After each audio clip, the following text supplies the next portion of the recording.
말도 못하고 걷지도 못하는 우리 처제. 이제 여기서 평생 편히 쉬어. 여기가 네 새로운 집이야. 사람의 발길이 끊긴 지 오래된 깊은 산속 빗줄기가 세차게 쏟아지는 폐가 앞이었습니다. 형부 이현석은 처제 수연이 탄 휠체어를 낡은 폐가 안으로 밀어 넣었습니다. 그리고 비웃음을 남긴 채 뒤돌아서는 그 순간 믿기지 않는 일이 벌어졌습니다. 쓰러져 있던 수연이 휠체어 손잡이를 붙잡고 몸을 일으키더니 떨리는 다리로 한 걸음, 또 한 걸음, 그리고 작지만 분명한 목소리가 흘러나오기 시작합니다. 누구보다 멀쩡하고 평범했던 수연에게 지난 1년 동안 도대체 무슨 일이 있었던 걸까요? 지금부터 그날에 감춰졌던 진실을 들려드리겠습니다. 시작하기 전에 구독과 좋아요 눌러주시면 더 좋은 사연으로 찾아뵐게요. 1년 전 그날은 유독 하늘에 구멍이라도 난 듯 비가 무섭게 쏟아지던 밤이었습니다. 와이퍼가 쉴 새 없이 좌우로 움직여도 앞이 보이지 않을 만큼 거센 폭우였죠. 하지만 차 안의 분위기만큼은 빗소리가 들리지 않을 정도로 따뜻했습니다. 부모님을 일찍 여의고 오직 서로만을 의지하며 살아온 고아, 자매 정연과 수연. 그들에게 형부 이현석이라는 존재는 언니를 행복하게 해줄 구원자이자 처제에게는 세상에서 가장 듬직한 보호자였습니다. 이제 막 결혼한 지 반년도 안 된 신혼부부의 차 안에는 설렘과 행복이 가득했습니다. 언니 정연은 조수석에 앉아 남편 현석의 운전하는 옆모습을 사랑스러운 눈길로 바라보며 연신 미소를 지었습니다. 뒷좌석에 앉은 처제 수연 역시 두 사람의 행복한 모습을 보며 세상에 부러울 것이 없었습니다.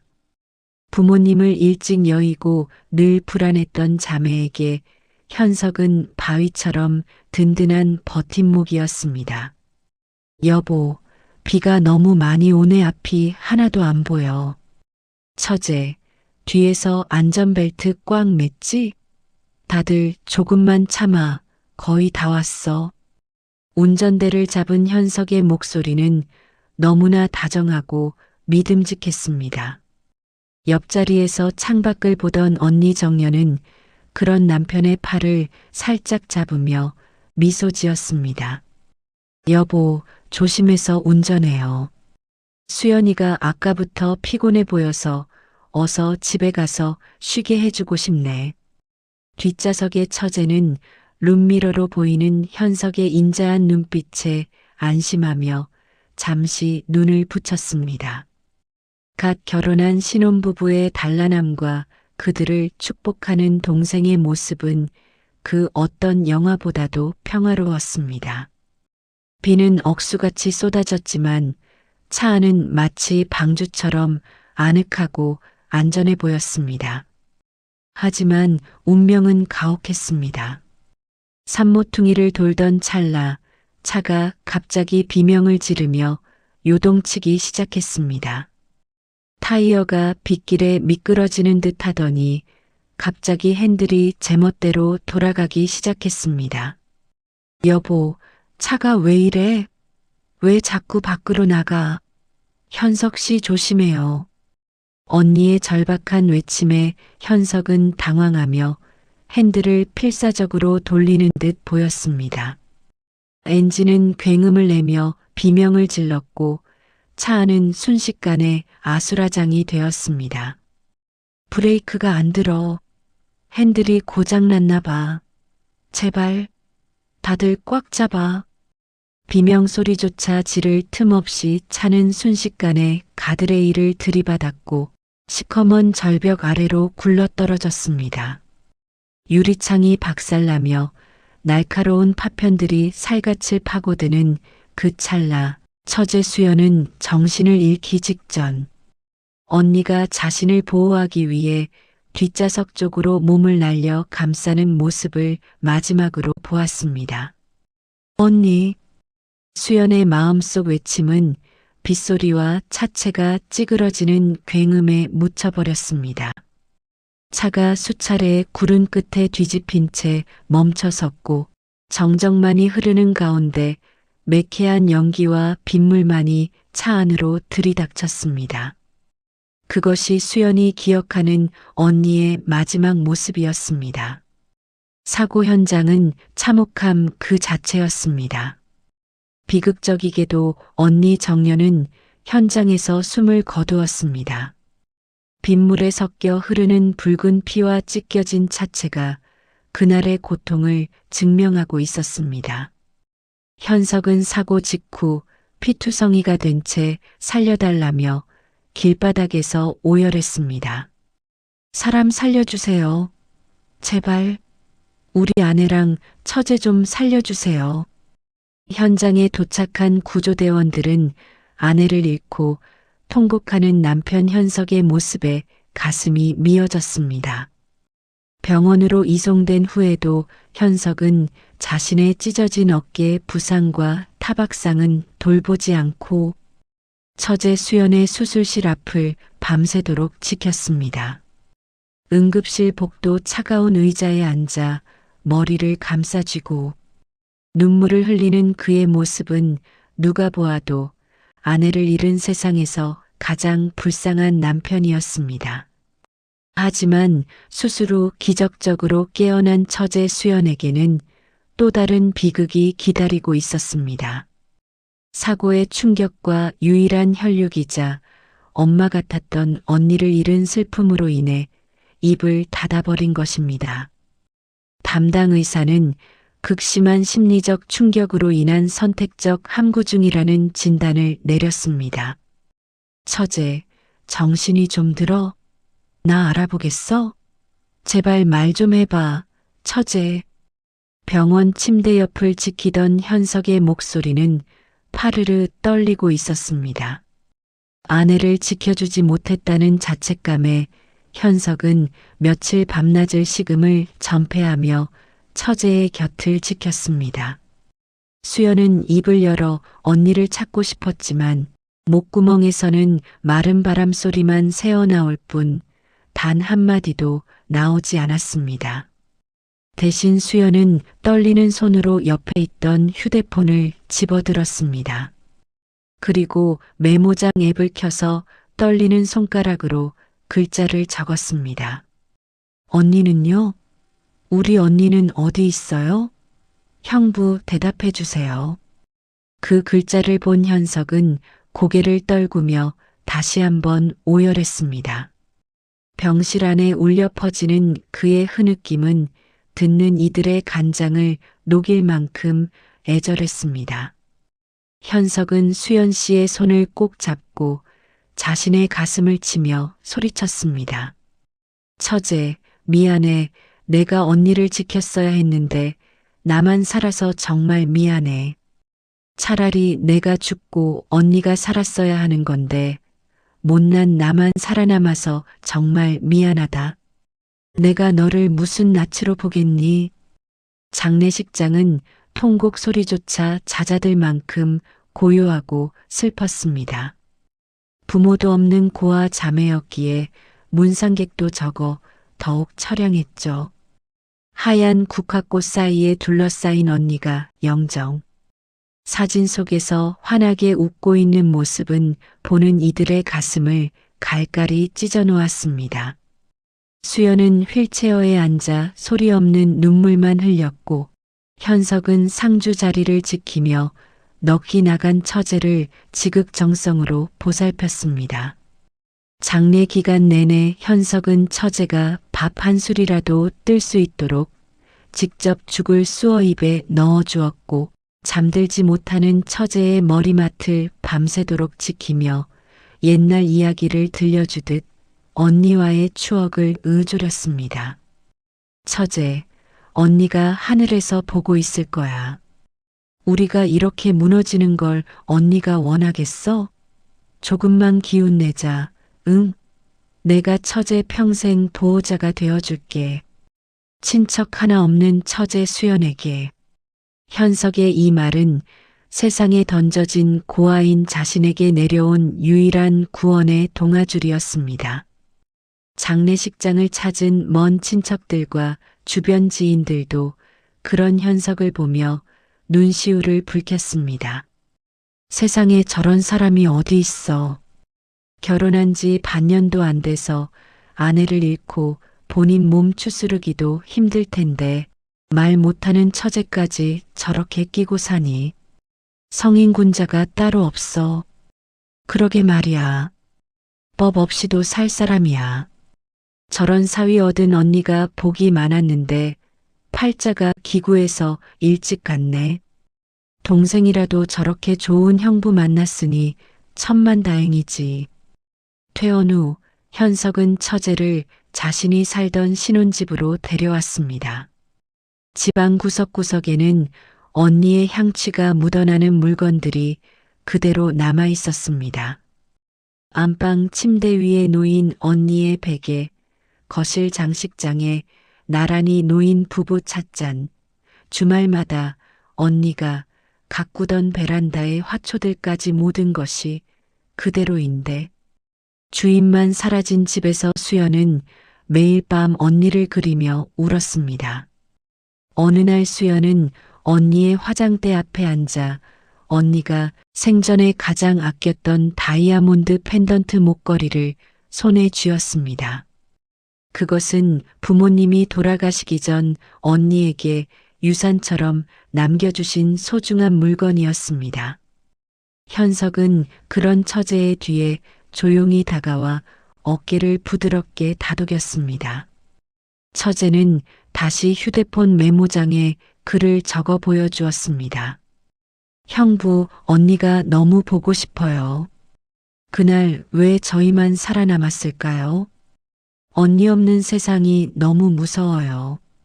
현석은 그 글자를 한자 한자 아프게 읽어내려가더니 깊은 탄식과 함께 대답했습니다. 처제, 언니도 하늘에서 우리가 이렇게 슬퍼만 하는 건 원치 않을 거야. 내가 언니 목까지 다해서 처제 잘 돌봐줄 테니까 너무 걱정하지 마. 우린 가족이잖아. 내가 처제의 든든한 버팀목이 되어줄게. 언니가 나한테 처제를 맡기고 간 거라고 생각해. 그날부터 현석은 완벽한 보호자의 삶을 실천하기 시작했습니다. 매일 아침 처제의 식사를 챙기고 목소리를 되찾기 위한 재활병원을 직접 예약해 데려다 주었으며 주말이면 기분 전환을 위해 꽃구경을 시켜주거나 언니가 좋아하던 맛집을 찾아다녔습니다. 처제는 그런 형부를 보며 언니가 나를 위해 형부라는 천사를 남겨주었구나라고 굳게 믿었습니다. 수연의 휴대폰 메모장에는 형부에 대한 고마움이 하나둘씩 쌓여갔습니다. 형부 오늘 사다 주신 복숭아 정말 달았어요. 고마워요. 형부 덕분에 오늘 병원 진료 잘 받았어요. 저 빨리 나아서 형부 도와드릴게요. 형부의 헌신적인 노력 덕분에 처제는 조금씩 세상 밖으로 나올 용기를 얻었습니다. 동네 사람들 사이에서도 현석은 지고지순한 수뇌보 남편이자 천사 같은 형부로 통했습니다. 언니 정연이 세상을 떠난 지 어느덧 1년이라는 시간이 흘렀습니다. 그 1년은 수연에게 있어 숨쉬는 것조차 고통인 나날이었지만 동시에 형부 현석의 헌신적인 마음을 확인하는 시간이었습니다. 부모도 언니도 없는 처내고와 수연에게 현석은 이제 단순히 죽은 언니의 남편이 아닌 이 험한 세상에서 자신을 지탱해주는 유일한 기둥이자 보호자였습니다. 보험사에서는 사고 경위를 조사하기 위해 1년 내내 수연과 현석의 진을 뺐습니다. 깐깐한 조사관들은 수연에게 사고 당시의 기억을 되물으며 아픈 상처를 집요하게 후벼 팠고 현석에게는 혹시 모를 차량 결함이나 과실을 찾기 위해 수사관처럼 굴었습니다. 그때마다 현석은 자신의 사업도 팽개친 채 수연의 앞을 가로막아 섰습니다. 조사관님, 처제는 지금 사고의 충격으로 말을 잃었습니다. 1년이 지났어도 그날의 기억은 이 아이에게 지옥입니다. 더 이상의 질문은 제가 대신 답하겠습니다. 제발 이 아이를 힘들게 하지 말아주세요. 제가 다 책임지겠습니다. 현석은 수연의 방패가 되어주었습니다. 수연은 그런 형부의 넓은 등 뒤에 숨어 눈물을 훔치며 생각했습니다. 형부가 아니었으면 난 벌써 저 사람들의 날카로운 질문에 베어 견디지 못했을 거야. 마침내 보험사에서 사고의 정당성을 인정하고 거액의 사망보험금 지급을 확정하던 날 현석과 수연의 손을 마주잡고 언니의 사진 앞에서 아이처럼 어깨를 들썩이며 통곡했습니다. 그 울음소리는 거실 천장을 울릴 만큼 애절했고 1년 동안 참아온 슬픔이 한꺼번에 터져 나오는 듯 했습니다. 정연아, 듣고 있니? 이제야 네가 가는 길이 조금은 덜 무겁겠구나. 내가 약속할게. 네 동생 수연이 내 목숨보다 더 소중하게 지킬게. 거기선 부디 마음 편히 쉬어. 현석의 진심 어린 눈물에 수연은 가슴이 무너져 내렸습니다. 수연은 떨리는 손으로 휴대폰 메모장 앱을 열어 지난 며칠간 밤을 새워 적은 글을 현석에게 보여주었습니다.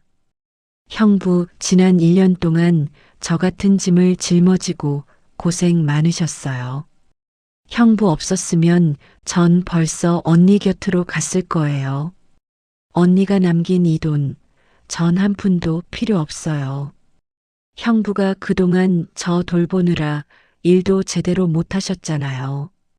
이 돈으로 형부 사업 다시 일으켜 세우세요.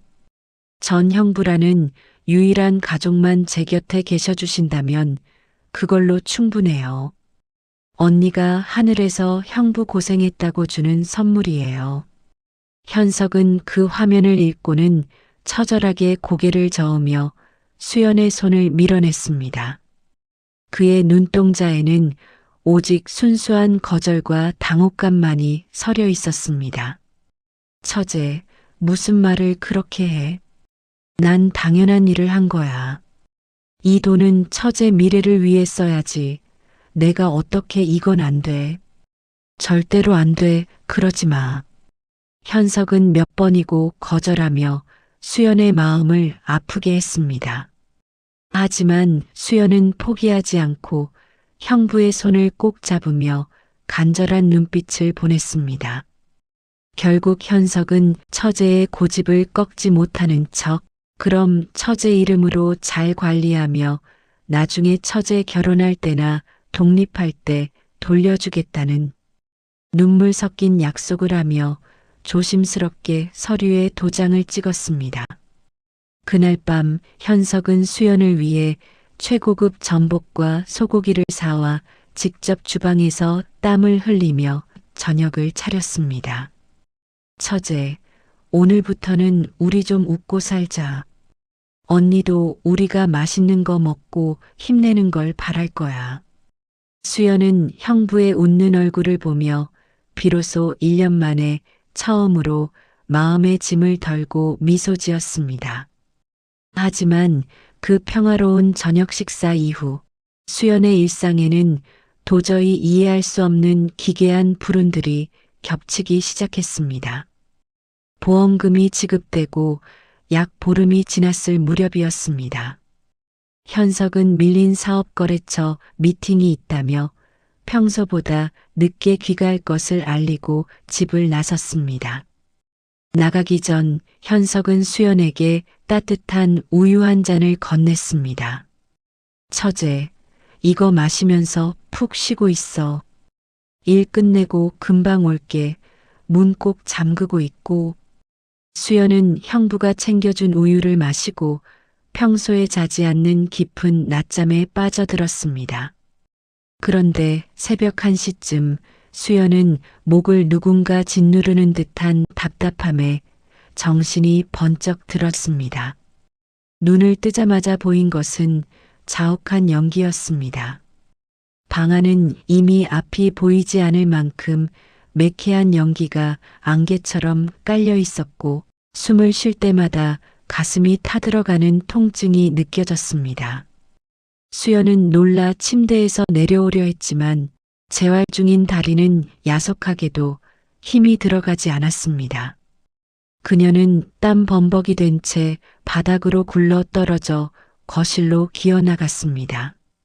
주방 가스레인지 위에는 커다란 국냄비가 불길에 휩싸여 시커먼 연기를 뿜어내고 있었습니다. 수연의 기억에는 주방 근처에도 간 적이 없었습니다. 불길은 이미 환풍기를 타고 천장으로 번지려 하고 있었습니다. 수연은 필사적으로 소리를 지르려 했지만 굳게 닫힌 목구멍에서는 쇳소리만 새어나왔습니다. 눈물이 쏟아지고 의식이 흐릿해지던 그때 거짓말처럼 현관문이 열리며 현석이 뛰어들어왔습니다.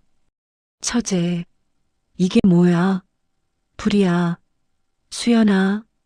현석은 망설임 없이 주방으로 뛰어들어 젖은 외투를 던져 불길을 덮고 가스밸브를 잠갔습니다. 연기 속에서 현석은 바닥에 쓰러진 수연을 안아 창가로 옮겼습니다. 그의 비싼 코트는 구멍이 났고 손등은 벌겋게 익어 있었습니다. 처제, 괜찮아? 정신 차려봐. 제발. 내가 미안해. 내가 나가기 전에 국을 데워놓고 깜빡했나 봐. 요즘 내가 잠을 못 자서 제정신이 아니네. 처제까지 죽을 뻔했어. 미안해. 정말 미안해. 현석은 수연을 눕혀놓고 거실 바닥에 주저앉아 온몸을 떨며 통곡했습니다. 수연은 자책하며 자신의 뺨을 거칠게 때리는 형부의 손을 붙잡았습니다. 형부가 나를 돌보느라 얼마나 지쳤으면 이런 실수까지 할까. 나 때문에 형부가 몸도 마음도 다 망가지고 있구나. 수연은 떨리는 손으로 형부의 화상 입은 손등을 어루만지며 휴대폰에 적었습니다. 형부, 전 괜찮아요. 형부 잘못 아니에요. 형부도 너무 힘들어서 그런 거니까 자책하지 마세요. 가스 사고의 충격이 채 가시기도 전 수연의 일상에는 또 다른 위험이 틈입했습니다. 현석은 수연이 거실에서 답답해할까봐 베란다 문턱을 없애고 휠체어가 자유롭게 드나들 수 있도록 바닥을 직접 나무 데크로 보수해 주었습니다. 덕분에 수연은 햇살 좋은 오후면 베란다에서 언니가 아끼던 화초들을 돌보며 위안을 얻곤 했죠. 어느 날 오후 수연은 화분에 분무기로 물을 주며 창밖을 바라보고 있었습니다. 그런데 갑자기 발밑에 나무 데크가 기분 나쁜 소리를 내며 뒤틀리기 시작했습니다. 수연이 의아해하며 중심을 잡으려고 난간 쪽으로 몸을 살짝 기댄 순간 분명히 어제까지 튼튼하게 고정되어 있던 스테인리스 난간 기둥이 힘없이 밖으로 쑥 빠져버렸습니다. 수연은 비명도 못 지른 채 상체가 아파트 밖으로 쏠렸습니다. 이곳은 10층. 떨어지면 즉사할 수밖에 없는 높이였습니다. 수연은 본능적으로 옆쪽 기둥을 붙잡았지만 낡은 난간은 이미 흉기처럼 덜렁거리며 수연의 무게를 견디지 못했습니다. 나사가 빠지는 지지직 소리가 공포스럽게 울려 퍼지던 그때 거실에서 서류를 보던 현석이 짐승 같은 속도로 날아와 수연의 허리를 낚아챘습니다. 처제, 내 손 잡아. 제발, 꽉 잡아. 현석은 얼굴이 흑빛이 된 채 수연을 거실 안쪽으로 끌어올렸습니다. 두 사람은 차가운 장판 바닥에 쓰러져 한동안 서로의 거친 숨소리만 들었습니다. 현석은 부들부들 떨리는 손으로 빠진 난간 나사들을 확인하더니 벽을 주먹으로 치며 분노했습니다. 이 빌어먹을 시공업자 놈들. 내가 처제 다리 불편해서 위험하니까 몇 번을 확인해 달라고 했는데 어떻게 나사를 이따위로 박아놔. 처제, 조금만 늦었으면 내가 너까지 잃었으면 난 정말 베란다에서 뛰어내렸을 거야. 현석은 수연을 안전한 곳에 데려다주고 한참을 흐느꼈습니다. 수연은 그런 형부의 모습을 보며 눈물을 흘렸습니다. 형부는 정말 내 수호천사구나. 언니가 하늘에서 형부를 보내준 게 틀림없어. 부실 공사를 한 업자들에게 전화를 걸어 당장 고소하겠다며 고함을 지르는 현석의 뒷모습에서 수연은 무한한 안정감을 느꼈습니다. 연이은 사고에 수연이 극도로 불안해하자 현석은 분위기 전환이 필요하다며 교회 드라이브를 제안했습니다. 언니의 일주기 추모 겸 셋이서 자주 가던 가평의 한 조용한 카페로 향하는 길이었습니다. 차는 평화로운 산길 내리막을 달리고 있었습니다. 현석은 수연이 좋아하는 음악을 틀어주며 다정하게 말을 건넸습니다. 처제, 저기 봐. 꽃이 참 예쁘지? 나중에 다리 다 나으면 저기 같이 걷자. 수연이 미소 지으며 고개를 끄덕이던 찰나 운전대를 잡은 현석의 안색이 갑자기 종이장처럼 하얗게 질렸습니다. 브레이크가 왜 이래? 왜 안 들어? 처제, 꽉 잡아. 차가 이상해. 현석은 다급하게 브레이크 페달을 미친 듯이 밟았지만 차는 속도를 줄이지 못하고 내리막길에 가속도가 붙어 무섭게 돌진했습니다. 길은 좁고 굽은 낭떠러지 옆길이었습니다. 현석은 기어를 강제로 낮추고 핸들을 꺾으며 사투를 벌였습니다. 안 돼. 제발. 처제, 고개 숙여. 꽉 잡아. 결국 현석은 차를 도로 옆 옹벽 쪽으로 몰아 마찰을 일으키며 멈춰 세웠습니다. 콱과광 하는 굉음과 함께 차 앞머리가 박살나고 매캐한 연기가 피어올랐습니다. 현석은 터진 에어백 사이로 조수석을 향해 몸을 던졌습니다. 처제, 정신 차려.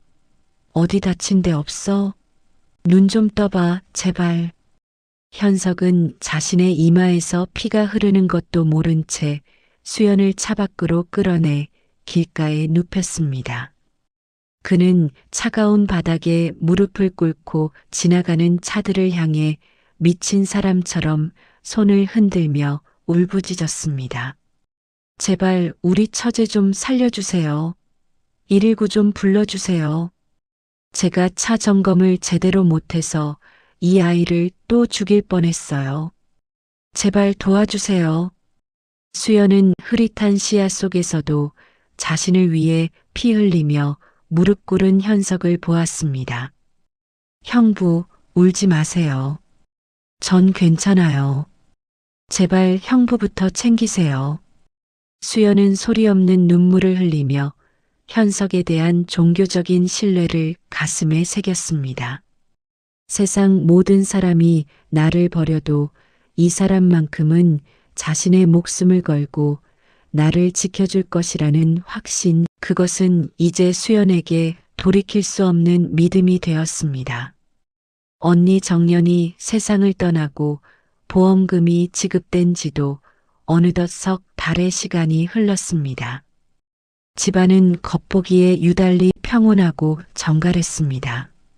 현석은 여전히 퇴근길에 수연이 좋아하는 제철 과일을 사오고 주말이면 정성스럽게 수연의 휠체어를 밀며 동네 산책을 나갔습니다.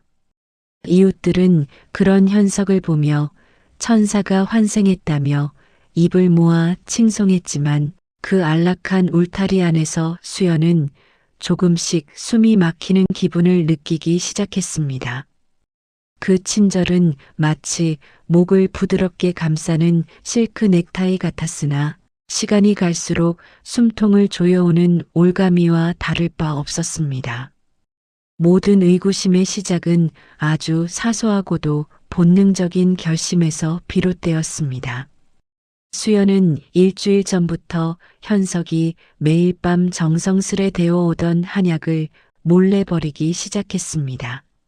처제가 건강해져야 나중에 언니 볼 면목이 있지라며 다정하게 건네던 그 약을 마실 때마다 수연은 늘 형부의 깊은 헌신에 감동했습니다.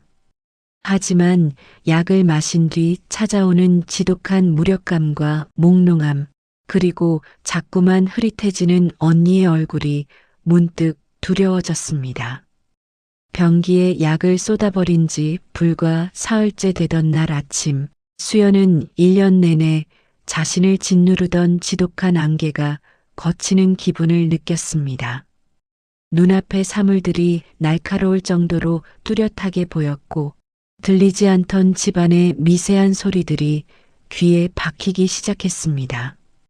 시계 초침 소리, 냉장고의 우문거리는 진동, 그리고 그 맑아진 정신으로 처음 목격한 것은 방문을 닫고 나가는 현석의 뒷모습이었습니다. 수연을 향해 잘 자, 처제라며 활짝 웃던 현석은 방문을 닫는 찰나에 마치 전원을 끈 기계처럼 웃음을 지워버렸습니다. 무거울 정도로 차갑고 건조한 그 무표정. 수연은 심장이 덜컥 내려앉는 기분을 느꼈습니다.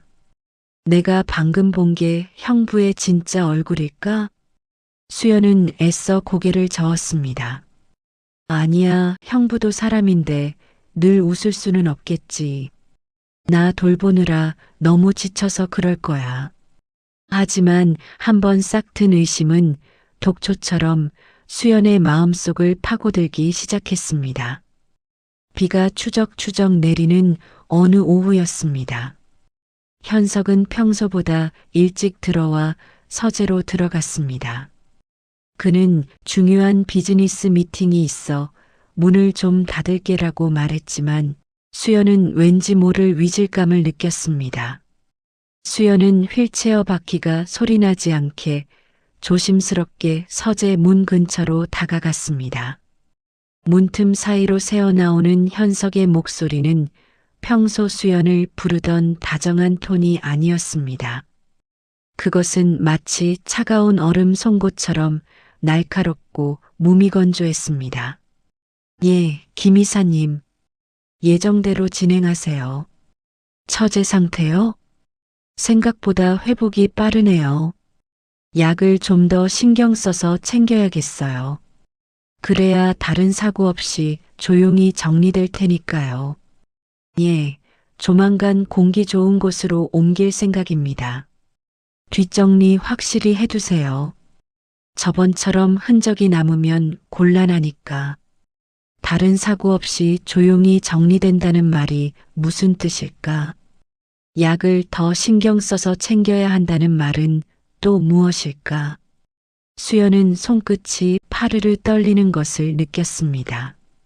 현석의 말은 분명 배려 섞인 비즈니스 대화처럼 들릴 수도 있었지만 그 단어들 사이에 박힌 서늘한 냉기가 수연의 피부를 찔렀습니다. 수연은 소리 없이 방으로 돌아와 이불을 뒤집어 썼습니다. 현석이 서재에서 나와 처제, 코코아 타왔어라며 방문을 열었을 때 수연은 처음으로 그 다정한 목소리에 온몸에 소름이 돋는 것을 경험했습니다. 며칠 뒤 현석이 잠시 분리수거를 하러 집을 비운 사이 수연은 휠체어에서 내려와 바닥을 기었습니다. 평소라면 엄두도 못 낼 일이었지만 맑아진 정신과 함께 다리도 조금씩 움직이는 듯한 느낌이 들었습니다. 수연에게 감춰진 진실을 확인하라고 채찍질하고 있었습니다. 수연은 거친 숨을 몰아쉬며 현석의 금기구역인 서재 책상 아래 쓰레기통을 뒤졌습니다. 그곳에서 발견된 것은 다름 아닌 수연의 약 처방전과 찢어진 메모지였습니다. 메모지에는 현석의 휘갈겨 쓴 글씨들이 남겨져 있었습니다. 안정제 투여량 조절하고 이준의 지분 증여 서류 마무리, 그리고 폐가 부지 확인 및 차량 점검. 수연은 지분 증여라는 단어에서 숨이 멎는 것 같았습니다. 형부는 분명 보험금을 수연의 미래를 위해 안전하게 관리해 주겠다고 했습니다. 그런데 왜 자신도 모르는 증여 서류를 준비하고 있는 걸까? 그리고 폐가라는 단어는 무엇을 의미하는 걸까? 그때였습니다. 현관문 도어락이 열리는 날카로운 소리가 정적을 깼습니다. 수연은 필사적으로 바닥을 기어 거실을 가로질러 방으로 들어갔습니다.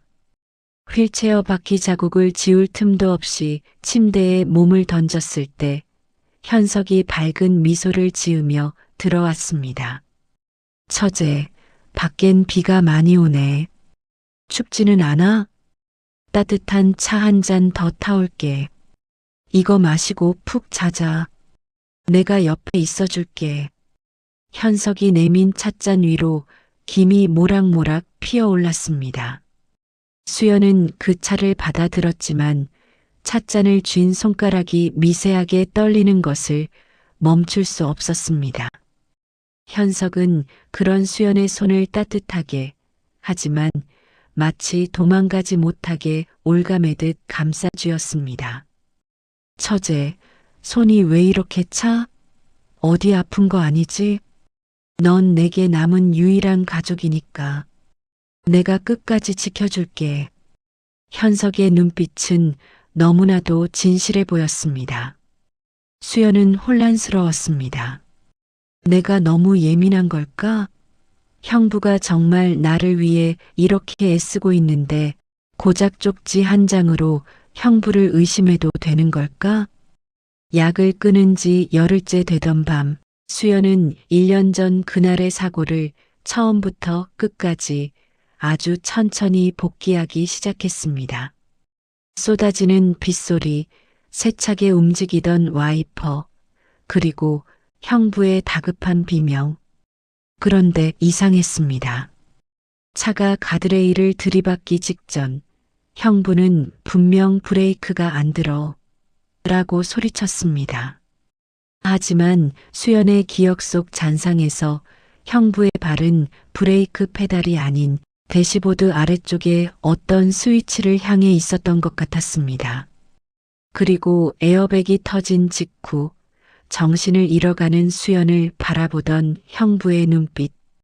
그것은 아내를 잃은 남편의 절망이 아니라 모든 것이 계획대로 끝났음을 확인하는 차가운 관찰자의 눈빛이었습니다. 수연은 휴대폰 메모장을 켰습니다. 1년 동안 형부에게 고마움을 적어왔던 그곳에 처음으로 수연은 자신만의 비밀 기록을 남기기 시작했습니다. 1. 형부가 주는 약을 버리니 정신이 맑아진다. 2. 형부는 내가 모르는 증여 서류를 만들고 있다. 3. 형부는 나를 공기 좋은 곳이 아니라 폐가로 데려가려 한다. 수연은 휴대폰을 가슴에 품고 눈을 감았습니다. 만약 자신의 의심이 사실이라면 이 집은 더 이상 안식처가 아니라 자신을 서서히 죽여가는 덫일지도 모른다는 공포가 밀려왔습니다. 하지만 수연은 여전히 말을 할 수 없었고 다리는 움직이지 않았습니다. 그녀가 할 수 있는 일은 오직 형부의 그 소름 끼치는 친절을 견뎌내며 진실의 증거를 하나씩 모으는 것뿐이었습니다. 현석의 배려는 갈수록 치밀해졌고 동시에 수연을 옥죄기 시작했습니다. 그는 수연의 외출을 철저히 통제했습니다. 처제가 몸이 약해서 찬바람 쐬면 큰일 난다는 명목으로 가끔 찾아오던 친구들의 연락도 대신 거절했고 집안의 모든 창문에는 수연이 안에서는 절대 열 수 없는 안전 잠금 장치를 설치했습니다. 처제, 다 처제 안전을 위해서 그러는 거 알지? 요즘 세상이 흉악하잖아. 처제는 이 안에서 내가 해주는 밥이랑 챙겨주는 약 받아 먹으면서 편히 있으면 돼. 밖엔 아무도 믿을 사람이 없어. 현석은 수연의 머리를 다정하게 쓰다듬었지만 그의 손가락이 수연의 목덜미를 스칠 때마다 수연은 서늘한 칼날이 닿는 듯한 기분을 느꼈습니다. 수연은 메모장에 네 형부 고마워요. 전 형부뿐이에요라고 적으면서도 속으로는 비명을 지르고 있었습니다. 어느 날 오후 현석이 주방에서 칼질하는 소리가 거실까지 들려왔습니다. 탁, 탁, 탁, 탁. 규칙적이고 날카로운 그 소리가 마치 수연의 심장을 겨누는 것 같았습니다. 현석은 웃으며 수연에게 다가와 갓선 사과 한 조각을 내밀었습니다. 처제, 사과가 아주 달아. 우리 처제 잘 먹어야 빨리 기운 차리지. 수연은 입을 벌려 사과를 받아 먹었습니다. 현석은 수연의 입가에 묻은 사과를 손가락으로 닦아내며 낮게 속삭였습니다. 우리 처제, 요즘 말을 너무 잘 들래. 이제 곧 좋은 곳으로 갈 거야. 거기선 지금보다 훨씬 더 편해질 거야. 내가 다 준비해뒀어. 수연은 현석의 눈을 바라보았습니다. 그 눈 속에는 다정함이라는 포장지 뒤에 숨겨진 읽을 수 없는 거대한 탐욕이 도사리고 있었습니다. 수연은 온몸이 떨렸지만 필사적으로 공포를 억누르며 미소 지었습니다. 어느 날 현석이 샤워하는 사이 거실 탁자 위에 놓인 의문의 우편물 하나가 수연의 눈에 들어왔습니다. 그것은 보험사에서 온 안내문이었습니다. 수연은 가슴을 졸이며 우편물을 확인했습니다. 내용인즉슨 수익자인 현석이 보험금 수령 직후 해외 계좌로 거액을 송금했다는 기록과 함께 수연의 상속 건물에 대한 담보대출 신청서 사본이 들어 있었습니다. 수연은 머리를 한 대 맞은 기분이었습니다. 형부는 사업을 재건하기 위해 돈을 쓴다고 했지만 사실은 수연의 돌아가신 부모님께 받은 유산을 야금야금 갉아먹으며 도망칠 준비를 하고 있었던 것입니다. 형부가 어떻게 이럴 수가 있어 수연은 입 밖으로 나오지 않는 울음을 삼켰습니다. 현석이 샤워를 마치고 나왔을 때 수연은 아무것도 모르는 척 다시 휠체어에 몸을 기대고 있었습니다.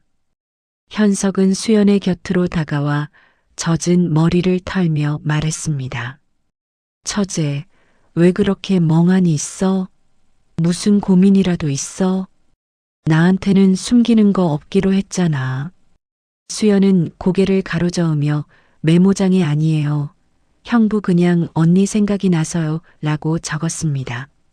현석은 수연의 어깨를 토닥이며 말했습니다. 그래, 언니도 너 이러는 거 보면 슬퍼할 거야. 내일은 우리 기분 전환하러 멀리 가자. 내가 정말 멋진 곳을 받았거든. 거기 가면 모든 게 다 해결될 거야. 그의 목소리는 너무나도 평온했지만 수연은 직감했습니다. 내일이 바로 형부가 설계한 마지막 날이 될 것임을.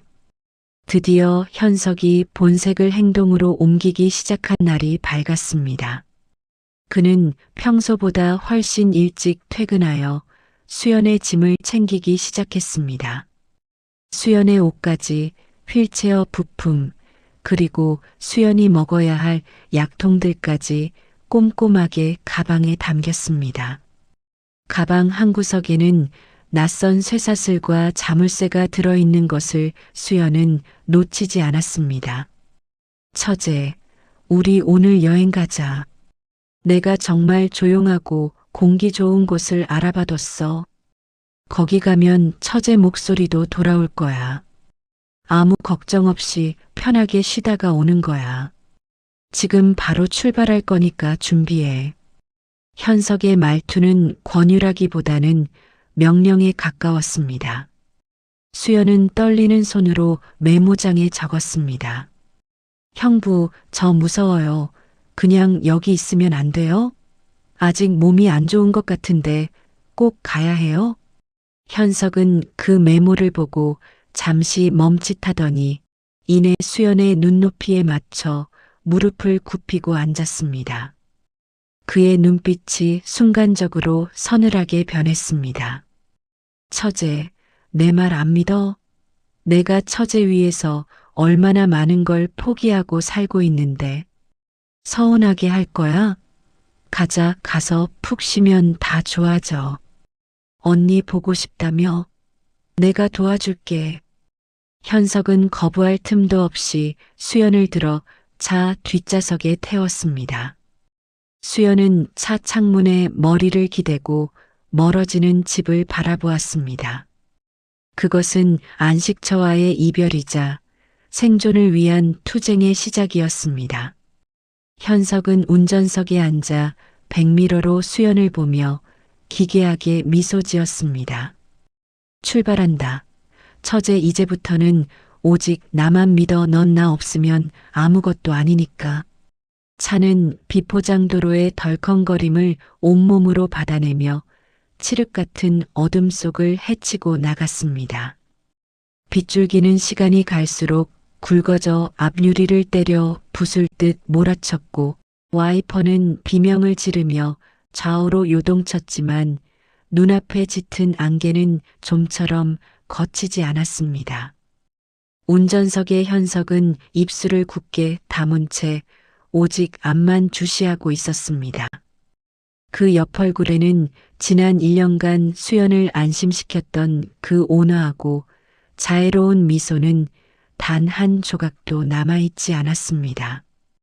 뒷좌석의 수연은 차가운 가죽 시트를 손톱이 하얘지도록 꽉 쥐었습니다. 심장 박동 소리가 귓가에서 천둥처럼 울렸습니다. 드디어 차가 멈춰선 곳은 지도에도 나오지 않는 깊은 산골의 낡고 음산한 폐가 앞이었습니다. 수풀이 무성하게 자라 건물의 형체조차 알아보기 힘든 그곳은 마치 거대한 괴물이 입을 벌리고 먹잇감을 기다리는 무덤 같았습니다. 현석은 차 시동을 끄고 한참 동안 말이 없었습니다. 적막한 차 안에는 오직 지붕을 때리는 거친 빗소리와 두 사람의 억눌린 숨소리만이 무겁게 감돌았습니다. 현석은 천천히 차에서 내려 뒷문을 열고 수연을 바라보았습니다. 그의 눈빛은 1년 전 그 빗길 사고 때 보았던 그 차가운 포식자의 눈빛과 정확히 일치했습니다. 다 왔어, 처제. 이제 더 이상 연극하지 않아도 돼서 나도 참 편하네. 1년 동안 내 눈치 보느라 너도 참 고생 많았다. 그 멍청한 벙어리 흉내 내는 것도 오늘로 끝이야. 현석은 대답 없는 수연을 거칠게 안아 휠체어에 앉혔습니다. 비에 젖은 수연의 몸이 사정없이 떨렸습니다. 현석은 수연의 휠체어를 밀어 녹슨 대문을 발로 차서 열었습니다. 끼익 소름 끼치는 금속음이 산골의 정적을 찢어 놓았습니다. 폐가 안은 곰팡이 냄새와 썩은 나무 냄새로 가득했고 천장에서는 빗물이 뚝뚝 떨어져 바닥에 기괴한 무늬를 만들고 있었습니다. 현석은 수연의 휠체어를 방 한가운데 세워두고 차가운 바닥에 가방을 내동댕이 쳤습니다. 그리고 주머니에서 담배를 꺼내 불을 붙였습니다. 붉은 불꽃이 어둠 속에서 짐승의 눈처럼 번뜩였습니다. 처제, 왜 그렇게 떨고 있어? 내가 무서워? 아니면 이제야 모든 게 다 이해돼서 그래. 네가 그동안 내가 주는 약을 안 먹고 버린 거 내가 모를 줄 알았어? 너 참 영악하더라. 그 영악함이 네 수명을 단축시킨 거야. 현석은 담배 연기를 수연의 얼굴에 길게 내뿜으며 비릿한 웃음을 지었습니다. 그는 수연의 얼굴을 거칠게 들어 올렸습니다. 1년 동안 고생 많았지? 말도 못하는 벙어리 처제 수발드느라 나도 지옥이었어. 네 언니가 남긴 그 보험금, 그거 내 도박빚 갚는데 반도 안 되더라. 그래서 네가 부모님께 받은 건물이 필요해. 여기 인감증명서랑 양도 서류 다 준비했으니까 도장 찍어. 그럼 내가 너 고통 없이 편하게 보내줄게. 이건 형부로서 주는 마지막 잡이야. 수연은 떨리는 손으로 휴대폰 메모장을 켰습니다. 형부, 언니도 형부가 죽인 건가요? 우리한테 왜 그랬어요? 현석은 그 문구를 보고 광기 어린 웃음을 터뜨렸습니다. 낡은 폐가가 그의 웃음소리로 들썩였습니다. 하하, 그래. 이제야 말이 통하네. 그날 브레이크는 내가 이미 손을 받았었지. 원래는 너랑 정연이 둘 다 깔끔하게 보내려고 했는데 네가 질기게 살아남는 바람에 내 계획이 좀 꼬였어. 하지만 덕분에 보험사 의심을 피하는 데는 네 그 불쌍한 모습이 아주 큰 도움이 됐지.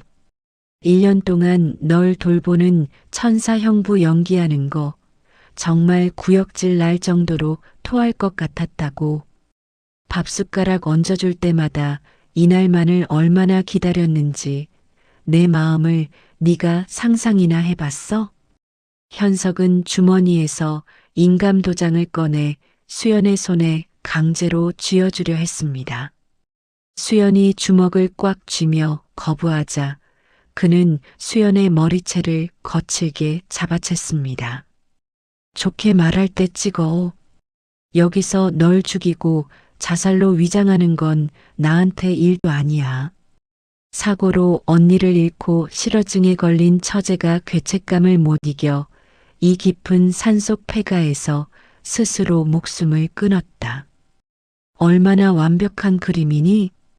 내가 1년 동안 쌓아온 그 성인군자 같은 이미지 덕분에 세상 그 누구도 날 의심 안 해. 넌 그냥 죽어서 언니 옆으로 가면 돼. 수연은 고통에 얼굴을 찌푸리면서도 현석의 눈을 똑바로 응시했습니다. 그녀의 손은 옷 속에 숨겨진 언니의 목걸이를 향했습니다. 언니가 남긴 마지막 유품이자 이 악마를 심판할 단 하나의 열쇠. 수연은 목걸이 뒤편의 작은 홈에 숨겨진 버튼을 눌렀습니다. 붉은 표시등이 아주 미세하게 깜빡이며 현석의 모든 악마 같은 고백과 추악한 웃음소리를 기록하기 시작했습니다. 찍어. 어서. 현석이 수연의 뺨을 세차게 내리쳤습니다. 휠체어와 함께 수연은 차가운 바닥으로 굴러떨어졌습니다. 진흙과 먼지가 수연의 얼굴에 묻었지만 그녀는 필사적으로 바닥을 기었습니다. 현석은 그런 수연의 뒷모습을 보며 비웃음을 날렸습니다. 그래, 기어봐. 어디까지 갈 수 있는지 보자고. 다리도 못 쓰는 게 어디서 반항이야? 네 다리를 이렇게 만든 것도 나고 네 인생을 쓰레기통에 쳐넣은 것도 나야. 넌 영원히 내 손바닥 아니라고. 하지만 현석은 꿈에도 몰랐습니다. 수연이 약을 끊은 지 열흘이 넘었고 밤마다 현석이 잠든 사이 휠체어를 붙잡고 피나는 재활 훈련을 해왔다는 사실을요. 수연은 구석에 놓인 낡고 뾰족한 쇠지렛대를 발견하고 그것을 필사적으로 움켜쥐었습니다. 현석이 수연을 다시 발로 차기 위해 다가오는 순간 수연은 온 힘을 다해 그의 정강이를 강타했습니다. 으악! 현석은 예상치 못한 타격에 비명을 지르며 고꾸라졌습니다. 수연은 그 틈을 타 벽을 짚고 비틀거리며 일어섰습니다. 1년 동안 굳게 다쳤던 수연의 다리에 마침내 뜨거운 피가 돌며 힘이 들어갔습니다. 그것은 생존을 향한, 그리고 언니의 억울한 죽음을 풀기 위한 처절한 의지였습니다. 내가 감히 나를 속여. 현석은 미친 듯이 소리를 지르며 다시 수연을 향해 달려들었습니다. 수연은 폐가의 낡은 나무 탁자를 온 힘을 다해 밀어 그를 저지했습니다. 현석이 탁자에 걸려 비틀거리는 사이 수연은 가슴 깊은 곳에서부터 끓어오르는 울분을 터뜨렸습니다. 1년 동안 목구멍에 걸려있던 그 불꽃 같은 외침이 마침내 벼락처럼 폐가를 울렸습니다. 이 악마 같은 살인자, 이연석, 네가 사람이냐? 수연의 목소리는 오랫동안 쓰지 않아 갈라지고 거칠었지만 그 어떤 천둥 소리보다 웅장하게 폐가 안을 울렸습니다. 현석은 귀신이라도 본 듯 그 자리에 석상처럼 얼어붙었습니다. 너 목소리가 말할 수 있었어? 1년 동안 나를 속인 거야? 언니가 하늘에 있는 언니가 널 절대로 용서하지 않을 거야. 네가 저지른 그 추악하고 더러운 짓들, 내가 이 목걸이에 다 기록했어. 이제 온 세상 사람들이 네 진짜 추악한 얼굴을 보게 될 거야. 넌 끝이야. 수연은 녹음 중인 목걸이를 높이 치켜들었습니다. 현석은 눈이 뒤집혀 짐승처럼 수연에게 달려들었습니다. 두 사람은 좁고 어두운 폐가 방 안에서 처절한 육탄전을 벌였습니다. 현석은 수연의 목을 졸랐고 수연은 그의 얼굴을 손톱으로 핥히며 필사적으로 저항했습니다. 그 목걸이 내놔, 내놓으라고. 이딴 거 없애버리면 그만이야. 이리네. 현석의 손이 수연의 목을 점점 더 세게 압박해왔습니다. 숨이 막혀오고 눈앞에 노란 불꽃이 튀던 순간 수연은 바닥에 흩어진 깨진 술병 유리 조각을 집어 현석의 어깨와 옆구리를 찔렀습니다. 으악! 이 독한 기집애. 현석이 고통에 손을 놓은 사이 수연은 마지막 힘을 다해 폐가의 문을 향해 기어 나갔습니다. 문을 열자마자 몰아치는 차가운 비바람이 수연의 얼굴을 때렸습니다. 수연은 빗물에 젖은 흙바닥을 손바닥이 다 벗겨지도록 기며 산 아래 도로를 향했습니다. 현석은 피를 흘리며 짐승처럼 울부짖으며 뒤쫓아왔습니다. 어딜 가? 넌 여기서 살아서 못 나가. 내가 너랑 언니랑 똑같은 지옥으로 보내줄게. 수연은 낭떠러지 끝으로 몰렸습니다. 뒤는 깎아지른 듯한 절벽이었고 앞에는 현석이 광기 어린 눈으로 다가오고 있었습니다. 현석의 얼굴은 이제 인간의 것이 아니었습니다. 탐욕과 사리에 찌든 추악한 짐승 그 자체였습니다. 이제 정말 끝이야, 처제. 언니 곁으로 보내줄게. 그 목걸이랑 같이 영원히 어둠 속으로 사라져버려. 현석이 수연을 내리치려던 바로 그 찰나 갑자기 칠흑 같은 어둠을 뚫고 수십 개의 눈부신 서치라이트, 불빛들이 두 사람을 정면으로 비췄습니다. 경찰이다. 칼 버리고 제자리에 엎드려. 이연석, 넌 포위됐다. 움직이면 발사한다. 산울림처럼 퍼지는 사이렌 소리가 골짜기를 가득 메웠습니다. 현석은 당황하며 뒤를 돌아보았습니다. 수연은 빗속에서 처연하지만 승리자의 미소를 지었습니다. 사실 수연은 차에 타기 전 이미 휴대폰 예약 메시지로 경찰에 위치 추적 신고를 해두었으며 언니의 목걸이를 통해 실시간으로 현장의 모든 음성을 경찰 상황실로 송출하고 있었습니다. 현석은 현실을 부정하며 팔을 휘둘렀지만 이내 달려든 경찰관들의 물리력에 제압당해 차가운 진흙바닥에 처박혔습니다. 그는 끝까지 발악하며 소리쳤습니다. 아니야, 내가 이 아이를 지켰어. 내가 1년 동안 내 인생을 포기하고 돌봤다고. 저 기집애가 미친 거야. 저 목소리도 다 가짜야. 내가 억울한 사람이라고. 하지만 그의 손목에는 차가운 금속 수갑이 채워졌고 경찰관의 손에 들린 수연의 목걸이에서는 방금 전 그가 내뱉었던 소름 끼치는 살인 고백이 명확하게 흘러나오고 있었습니다. 수연은 빗속에 주저앉아 밤하늘을 보았습니다.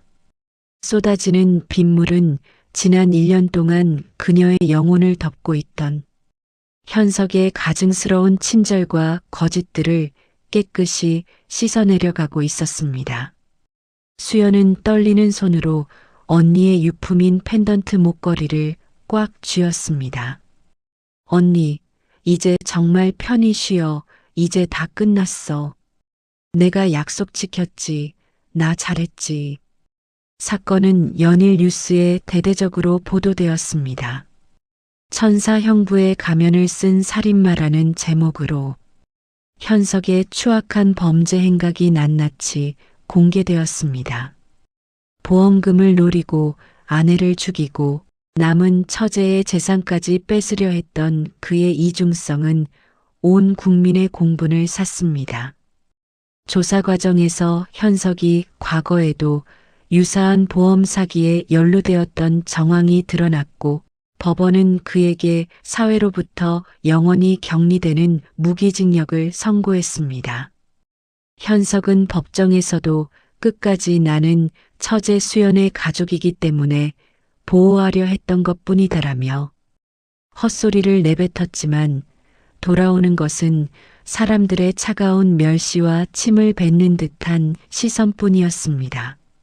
수연은 다시 세상 밖으로 나왔습니다. 여전히 다리는 조금 불편해 지팡이를 짚어야 하고 억울하게 죽은 언니의 빈자리는 가슴 한구석을 시리게 하지만 그녀는 더 이상 침묵하는 피해자가 아니었습니다. 그녀는 언니가 남긴 보험금과 재산으로 정년재단을 설립해 자신과 같은 범죄 피해자들과 갈 곳 없는 고아들을 돕는 일을 시작했습니다. 어느 화창한 봄날 수연은 언니 정령과 부모님이 잠든 묘역을 찾았습니다. 그녀는 더 이상 휴대폰 메모장이 아닌 자신의 맑고 단단한 목소리로 언니에게 말했습니다. 언니, 나 오늘 혼자 여기까지 걸어왔어. 형부가 준 독약이 아니라 내 의지로, 내 힘으로 한 걸음씩 말이야. 이제 나 하나도 안 무서워. 언니가 내 곁에 항상 있다는 거 아니까. 언니, 거기선 꼭 행복해야 해. 나중에, 아주 나중에 우리 웃으면서 만나자. 따뜻한 봄바람이 불어와 수연의 머리카락을 부드럽게 쓰다듬었습니다. 그것은 마치 하늘에 있는 언니가 수연의 용기에 보내는 마지막 포옹이자 고마운 인사 같았습니다. 가면 뒤에 숨겨진 추악한 진실은 영원히 사라졌고 이제 수연의 앞에는 오직 진실하고 찬란한 빛만이 가득했습니다. 수연은 재단 사무실 창가에 앉아 밖을 내다보았습니다. 아이들이 마당에서 뛰어놀고 있었습니다. 1년 전 어두운 방 안에 갇혀 죽음만을 기다리던 자신과는 대조적인 모습이었습니다. 수연은 책상 위에 놓인 언니와 형부 그리고 자신이 함께 찍었던 유일한 결혼식 사진을 보았습니다. 그녀는 이제 미련 없이 그 사진 속 현석의 얼굴 부분을 오려내어 쓰레기통에 던졌습니다. 남겨진 것은 웃고 있는 언니와 자신뿐이었습니다. 가짜는 결국 사라지고 진짜만 남는 법이야. 폭풍우가 휩쓸고 간 산자락은 언제 그랬냐는 듯 고요해졌습니다. 폐가 앞마당에 어지럽게 찍혀있던 발자국들은 밤새 내린 빗물에 씻겨 내려갔고 현석을 태운 호송차의 사이렌 소리도 멀리 사라졌습니다. 하지만 수연의 마음속에 남은 상흔은 쉽게 지워지지 않았습니다. 1년이라는 시간 동안 천사의 가면을 쓴 악마와 한 지붕 아래 살았다는 사실은 수연에게 밤마다 지독한 악몽을 선물했습니다. 그러나 수연은 더 이상 이불 속에서 떨기만 하던 연약한 피해자가 아니었습니다. 현석의 재판은 전국을 뒤흔든 대사건이었습니다. 현대판 성인군자의 추악한 이면이라는 제목으로 연일 뉴스톱을 장식했습니다. 수연은 지팡이를 짚고 법정에 섰습니다. 휠체어 없이 제 발로 당당히 걸어 들어오는 수연을 본 현석의 눈동자는 경악과 공포로 물들었습니다. 수연은 더 이상 휴대폰 메모장을 꺼내지 않았습니다. 그녀는 떨리지만 단호한 목소리로 1년 동안 자신이 겪은 지옥 같은 나날들을 증언했습니다. 저 남자는 제가 말을 못한다는 사실을 이용해 제 영혼을 가뒀습니다. 제가 믿었던 유일한 가족이라는 이름으로 언니를 죽이고 저까지 죽이려 했습니다. 하지만 언니가 남긴 진실은 결코 죽지 않았습니다. 수연이 증거물로 제출한 목걸이 속 녹음 파일이 법정에 울려 퍼졌습니다.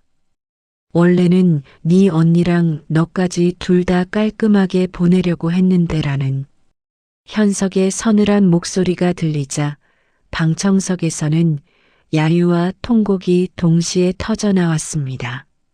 현석은 끝까지 오해다 수연이를 걱정해서 보호하려 한 것이다라며 뻔뻔하게 변명했지만 재판부는 그에게 사회로부터 영원히 격리되는 무기징역을 선고했습니다. 차가운 수갑을 차고 끌려가는 현석의 뒷모습을 보며 수연은 비로소 1년 묵은 지독한 체증이 내려가는 것을 느꼈습니다. 현석은 교도소 안에서도 비참한 최후를 맞이했습니다. 천사 형부라는 이름으로 전국적인 공분을 샀던 탓에 다른 재소자들에게도 멸시와 공격의 대상이 되었습니다. 그는 매일 밤 자신이 죽인 아내와 처제의 환영에 시달리며 벽을 머리로 들이받는 발작을 일으켰고 결국 정신질환 판정을 받아 차가운 병동에 격리되었습니다. 그가 탐냈던 보험금과 건물은 모두 수연의 손으로 돌아갔고 현석에게 남은 것은 영원히 씻을 수 없는 살인자 낙인뿐이었습니다. 현석이 감옥에 갇혔다고 해서 수연의 삶이 곧바로 빛으로 가득 찬 것은 아니었습니다. 수연은 형부 현석과 함께 살던 집으로 돌아가 짐을 정리해야 했습니다. 집안 곳곳에는 여전히 현석의 가증스러운 흔적들이 남아 있었습니다. 그가 정성스레 차려주던 주방의 식탁, 그가 닦아주던 휠체어 바퀴의 자국, 그가 깔아주었던 욕실의 그 미끄러운 타일들. 수연은 현석의 물건을 하나씩 정리할 때마다 손이 떨리고 호흡이 가빠졌습니다. 특히 언니의 유품을 정리하다 안방에서 발견한 현석의 비밀 일기장은 충격 그 자체였습니다. 일기장에는 차마 인간의 언어라고 믿기 힘든 추악한 탐욕이 가득했습니다. 오늘 정연이가 보험을 들었다. 이제 조금만 더 기다리면 모든 게 내 것이 된다. 처제가 눈치가 빨라 걱정이지만 약을 조금 더 늘리면 해결될 일이다. 폐가 부지도 확인했다. 이번엔 확실하게 끝낸다. 수연은 그 일기장을 보며 다시 한번 구역질을 느꼈습니다. 하지만 그녀는 무너지지 않았습니다. 수연은 현석의 모든 옷가지와 물건, 그리고 그 끔찍한 일기장을 마당으로 가지고 나가 불을 붙였습니다. 타오르는 불꽃 속에서 현석의 가증스러운 미소도 끔찍한 기억도 모두 연기가 되어 공중으로 흩어졌습니다. 수연은 그 불길을 바라보며 자신에게 속삭였습니다. 이제 정말 끝이야. 넌 자유야. 수연은 전문 심리 상담과 재활 치료를 병행하기 시작했습니다. 상담사는 수연에게 말했습니다. 당신은 살아남은 것이 아니라 승리한 것입니다. 당신의 목소리는 진실의 무기였습니다. 수연은 그 말을 매일 아침 거울 앞에서 자신의 눈을 똑바로 보며 되뇌었습니다. 나는 승리했다. 나는 더 이상 숨지 않는다. 나는 생존자다. 수연은 조금씩 식욕을 되찾고 밤에 불을 끄고도 언니와 함께 있는 꿈을 꾸며 평온하게 잠들 수 있게 되었습니다. 수연은 부모님이 물려주신 건물과 현석에게서 되찾은 보험금을 의미 있게 쓰고 싶었습니다. 그녀는 정연재단을 설립했습니다. 자신처럼 가족을 잃고 범죄의 위협에 노출된 피해자들, 그리고 법의 사각지대에서 고통받는 고아들을 위한 안전한 쉼터를 만드는 일이었습니다. 수연은 재단의 이사장이 되어 직접 현장을 발로 뛰었습니다. 재단의 첫 번째 수혜자는 한 어린 소녀였습니다. 부모를 잃고 친척의 학대에 시달리던 아이는 수연의 예전 모습과 너무나 닮아 있었습니다. 수연은 그 아이의 손을 꼭 잡고 말했습니다. 무서워하지 마. 이제 언니가 네 편이 되어줄게. 넌 혼자가 아니야. 네 목소리를 들어줄 사람이 여기 있어. 아이를 따뜻하게 안아주며 수연은 비로소 자신의 깊은 상처가 치유되는 기적을 경험했습니다. 타인을 돕는 일이 곧 자신을 구원하는 가장 빠른 길임을 깨달은 것입니다. 수연은 언니 정연이 생전에 가장 좋아하던 꽃들을 재단 앞마당에 가득 심었습니다. 봄이 오자 노란 프리지아와 하얀 목련이 만개하여 온 동네에 향기를 퍼뜨렸습니다.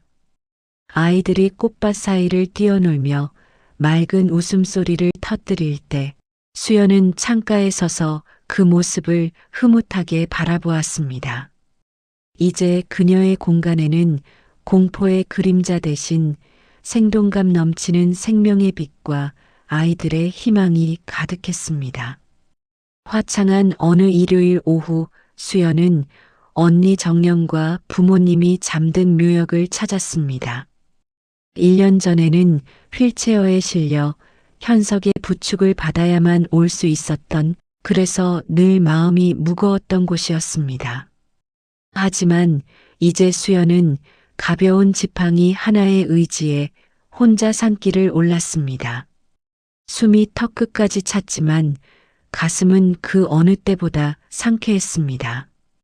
묘비 앞에 선 수연은 언니 정연이 생전에 가장 좋아하던 따뜻한 커피 한 잔을 조심스럽게 놓았습니다. 언니 나왔어. 나 오늘 여기까지 혼자 걸어왔어.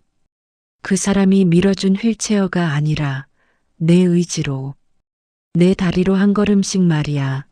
이제 나 하나도 안 무서워. 언니가 내 곁에 항상 있다는 거 아니까. 언니, 그곳에선 내 걱정 말고 그냥 예전처럼 예쁘게 웃기만 해. 내가 언니 이름으로 만든 재단 아이들이 정말 예뻐. 언니가 하늘에서 지켜봐줘.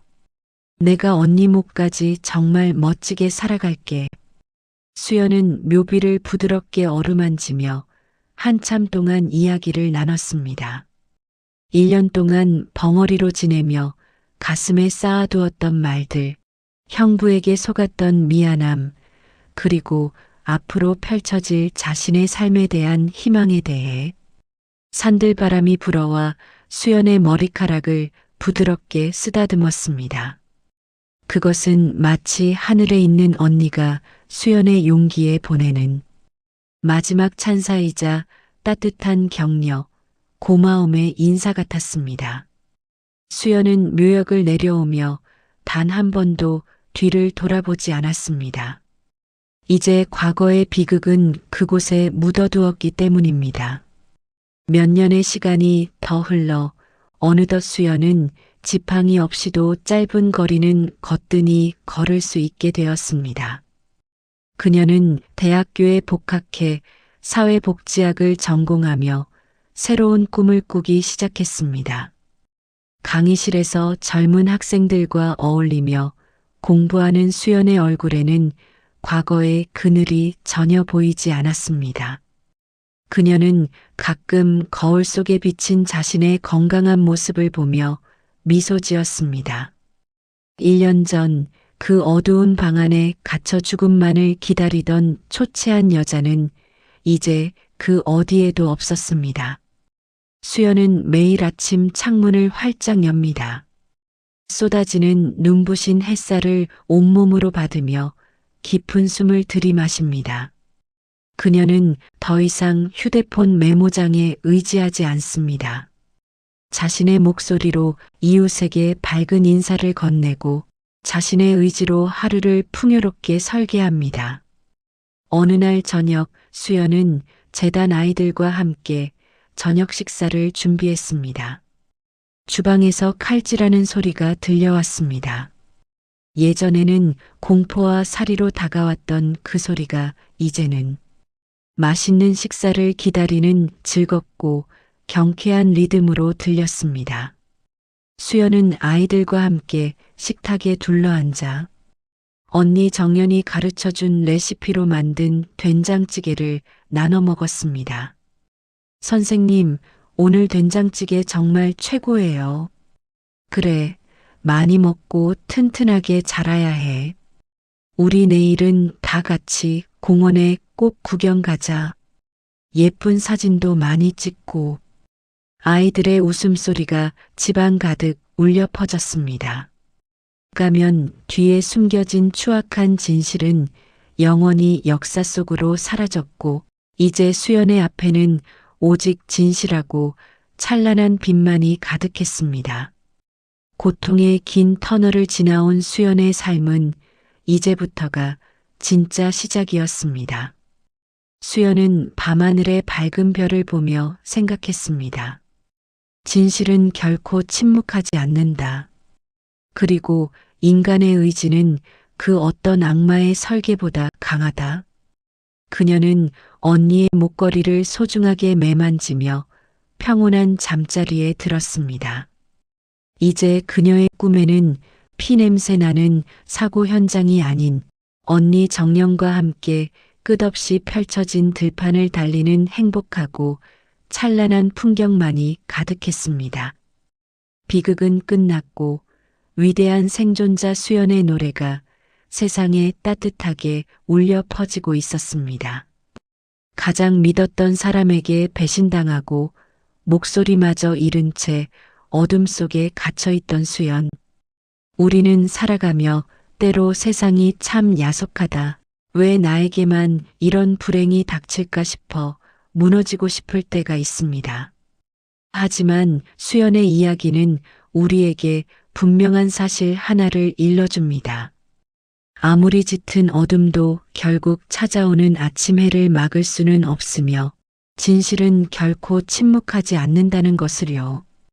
가면을 쓴 거짓은 화려하고 달콤할지 모르나 그 끝은 비참한 몰락뿐입니다. 반면 비바람에 깎이고 상처받으면서도 꿋꿋이 지켜낸 진실은 결국 수연처럼 찬란한 봄을 맞이하게 됩니다. 혹시 지금 홀로 외로운 싸움을 하고 계신 분이 계신가요?